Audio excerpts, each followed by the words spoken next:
The next story we have is on Anonabox, which actually sounded interesting. I know we've kind of hypothesized about building one of these ourselves for certain types of things in security analysis work. Can you tell me a little bit more about this particular product and whether you would recommend it at the moment? Sure. Quick answer is no.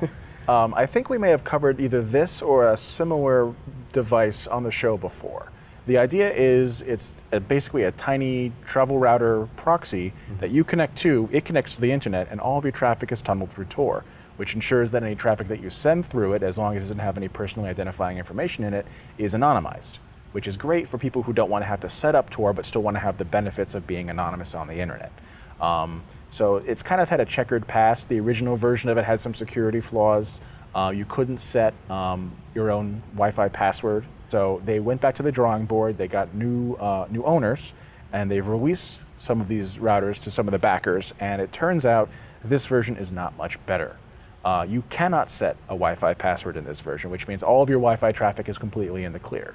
So anybody nearby can connect to this access point. And WPA encrypted or anything, it's just like an open Wi-Fi access point. Open Wi-Fi access point with, I believe, a name you can't control, so it's randomized every time, which is a little frustrating if you're trying to use this thing all the time. Right. Turns out that the username and password for this device now, which is hidden on an IPv6 address, not on the IPv4, but if you know the IPv6 for it, you can connect to it.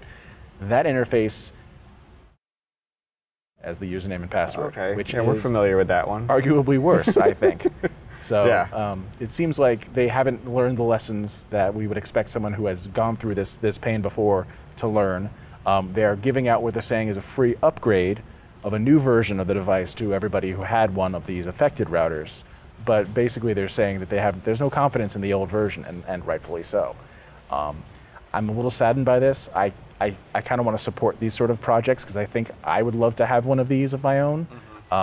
It's just sad that these are the same kind of rookie IoT mistakes, and I classify this as an IoT device because it's a small embedded network device. Well, not only that, but it's a device that's supposed to improve your security. Right. And yet, this is kind of a glaring example of, well, you had a little lapse in security here, having a default password for root, which is probably one of the first top 10 that anybody's ever going to try if they're trying to hack in, because a lot of devices is their default password. I think the guy who did the assessment, Lars Thompson, actually tried that third.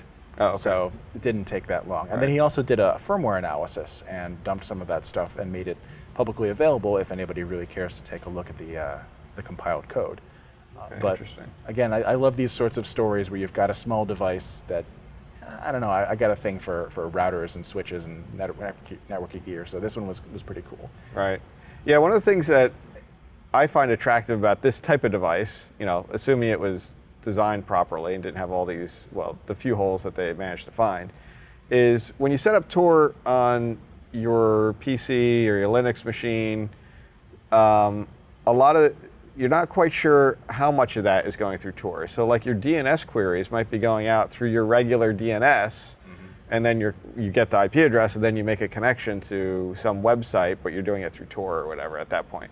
So you can get some little bleed over, even though you're using Tor, but I would imagine that you don't really have an option to go any other way for any type of thing except through the Tor network with this, because it's handling the routing of all of your traffic, not just like TCP connections or web connections that you're trying to, create through Tor. So it's a good idea. I don't know, Tor is not notorious for being the speediest network. Right. If you're doing a lot of high bandwidth traffic, I don't know that I would use Tor for very much. But it is it's good for anonymizing your traffic for various things. So this type of device makes it simple for the layperson, for sure. There was actually there's a couple competing devices. The person who put together the audit that I posted the link to actually is working on a competing device. So that's it's interesting that he's doing that, but at the same time, if it a little conflict of interest there, perhaps. Yeah, but if it improves the overall security of the devices in the space, I'm kind of for that. Right. The other thing I wanted to mention is that there are free versions of things that you can build if you're technically inclined to do so. The Grook has the Portal project, with the code for which is up on GitHub, and it's basically taking one of many small travel routers, and you flash a custom firmware on it, and it does the same kind of idea. The other one is the Onion Pie tool, which I think Make Magazine put together, or at least it came out in a Make Magazine that I read recently. It may have been developed by somebody else, maybe Lady Ada, one of the people in that space. Same idea, but using a Raspberry Pi with a wireless antenna on one end and a Ethernet cable on the other to push all your Wi-Fi traffic through Tor. So if people are interested in that sort of thing and playing with the the ideas in the space, other things to look at. I can't say that these are any more options, right? Yeah, I can't say that these are any more secure in terms of the device itself being attackable than what we just saw, but they're starting points for someone who wants to have the ability. Right, right. Okay, interesting.